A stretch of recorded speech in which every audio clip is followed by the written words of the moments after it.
Hello. During this lecture hour, I am going to bring before you Plato's conception of knowledge. We easily speak about knowledge, that I know this and I know that. But do I really know as the true something by my senses? That is to be examined by Plato, that has been examined by Plato. Plato was a Greek philosopher. He lived in Athens 24 centuries ago. He has established the foundation of philosophy. He is called as an idealist. His idealism has been, though great debated, has been respected by all the philosophers of the world. He is the most important philosopher in the Western philosophy. All the philosophers coming after Plato have taken a lot from Plato, might have debated, might have doubted, might have questioned, but they cannot escape his theory of knowledge and accept the theory of knowledge. Most of them accept the theory of knowledge. What I am going to bring before you are the 2 or 3 important things. One, his idea of knowledge, the ascent of knowledge, the lower level of knowledge to the higher level of knowledge. Then I shall bring before you his famous allegory of cave, a wonderful experience you can have from that allegory of cave. And nextly and lastly, I will bring before you his theory of forms or theory of ideas. Let us begin how Plato has dealt with the question of knowledge. What do I mean, or what do we mean when I say that I know this object, I know that object? What really happens is that I am in contact with the objects with my sense organs. My senses, when are contacted with the objects, I get certain qualities. Those qualities are the imageries which my mind creates, and I believe that the imagery is my knowledge. Plato has doubted this. He says that this is the lowest kind of knowledge. Senses cannot immediately give you the right kind of knowledge. You cannot rely on senses as having a permanent knowledge, an absolute knowledge. Why?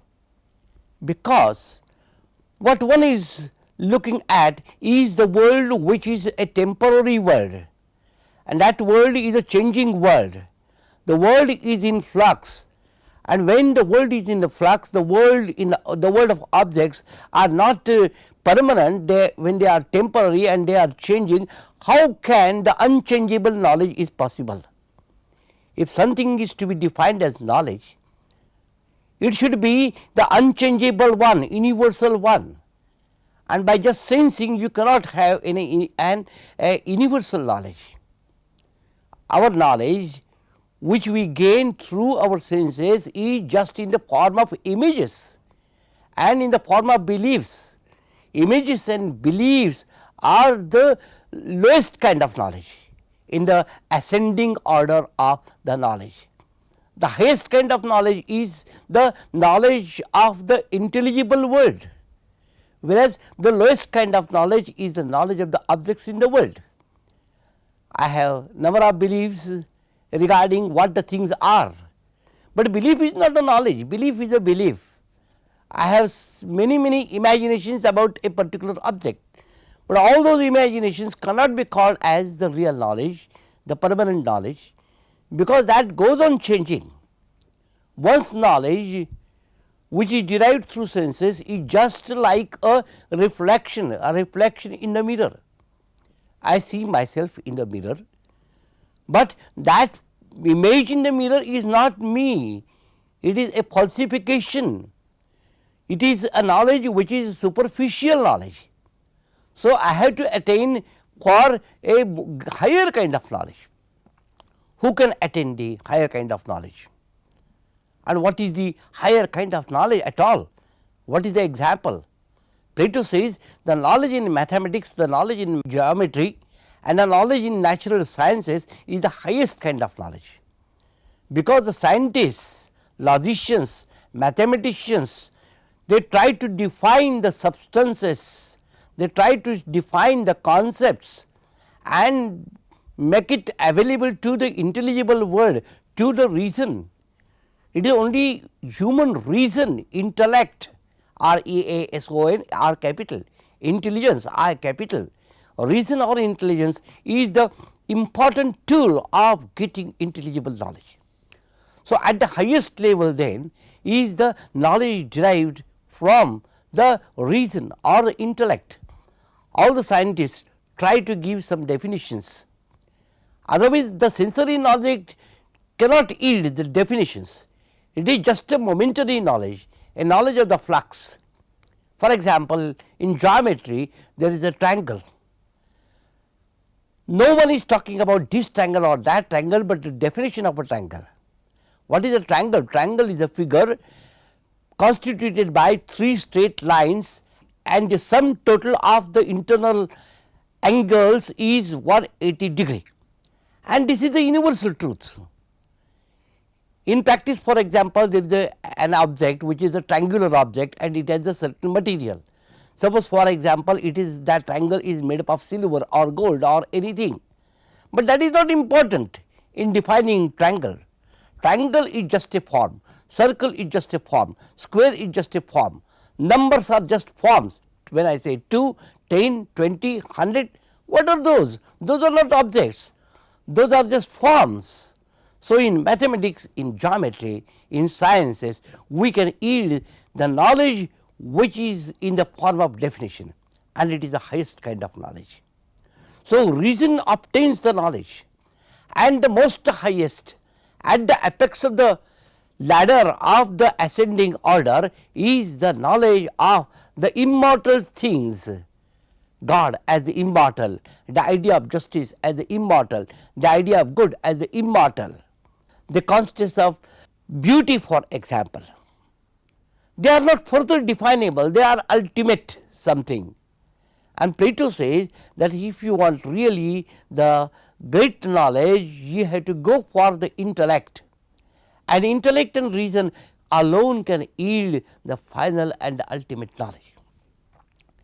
In order to explain this, he has given a beautiful illustration, and he calls that illustration as the allegory of cave. All this is written in his famous treatise called as Republic. In the beginning of the introduction, in the beginning of the book second of the Republic, he has explained to us the allegory of cave. The allegory of cave is a wonderful commentary, a wonderful interpretation of how common men are ruined by false knowledge. What is that allegory of cave? Imagine that the whole mankind is there under underground cave, is the whole mankind is underground cave, where there is a full darkness, nothing but darkness. This darkness represents ignorance. We all live in ignorance. And how all these people are there? They are looking at the wall inside the cave. They are looking, and furthermore it is described that their necks are chained, their legs are chained, they cannot make any movements. They are chained means what? They are chained means they are led by blind faiths, they are led by non-rational things, superficial understanding of the external world. They never attempt to know what the reality is. Now, you will find that he further describes that between the wall and the people there is a fire, and there is a raised platform, a raised way, he says, and on that raised way there are number of people coming here, coming and going, or running or walking or doing something. Those men are carrying certain objects. They may be carrying some statues, they may be carrying some other objects, and what people look at are the shadows of all these objects. and they believe that the shadows is the reality for them, whereas that is not the case. Shadow is just a shadow, it is just a superficial something. Now, what happens is that people have to understand that this is because they cling to objects. They cling to objects means they cling to their fixed images, and that they are not ready to examine what they have perceived. What they have perceived is the world of flux. They must go for the universals. Very few men try to attain to gain more and more sound knowledge. Oh, those few people try to come out of the cave. How can they come out of the cave? They can come out of the cave only when they break down their chains. After breaking down the chains, they can come outside the cave. Outside the cave, there is only the knowledge of light. The knowledge of light means the knowledge of the universals. It is beautifully brought before us by Plato. Here, what Plato is doing is that Plato is commenting on the knowledge of the ordinary men who are clinging to their sensory knowledge. Our senses cannot yield the knowledge, because in senses there is no reason, there is no intellect, there is no examination, there is no scrutiny. How can that knowledge be called as knowledge at all? Knowledge is at the higher level only in the forms or ideas. Plato is regarded as the greatest idealist philosopher. For him, what is important is idea or form. And how is idea or form? Idea or form is a universal something.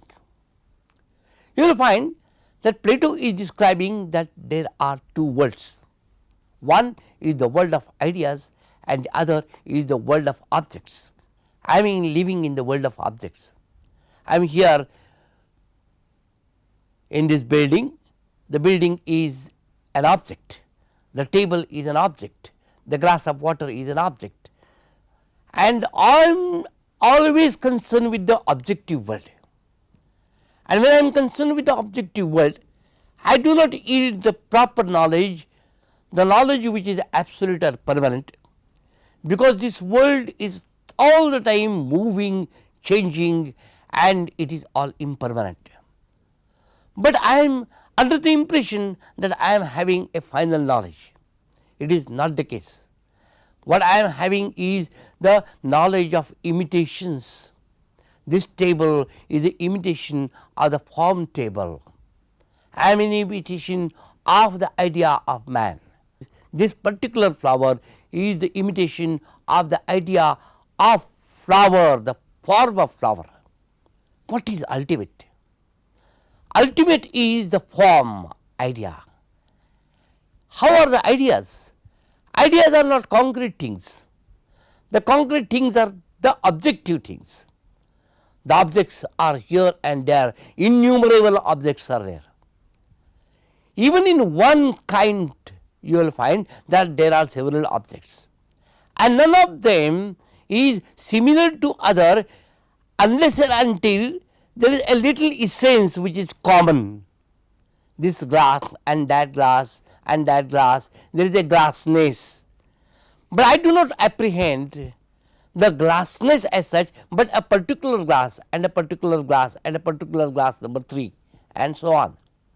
Then my knowledge is restricted by the particularity, and this knowledge which is restricted by the particularity is not permanent. I am a man, but I am not the ideal man, I am not the absolute concept of man. I am just a man restricted by my beliefs, my ideas, my religion, my name, my race and so on. There are several people in the world, and all people are particulars, all men are particulars. They inherent in them the idea of man, but they do not realize what is the idea of man. You will find that the world of objects is not permanent, but whereas the world of ideas is permanent. Ideas are abstractions. Abstractions have their own independent existence apart from the worldly things. I may come and I may go. Says Plato, man may come and man may go, man remains. So, what is the reality? The reality is the man, not this man or that man. This man or that man, this object or that object, they are just constructions having the limitations of space and time. Thus, you will find that he has brought before us the idea of the particulars and the universals.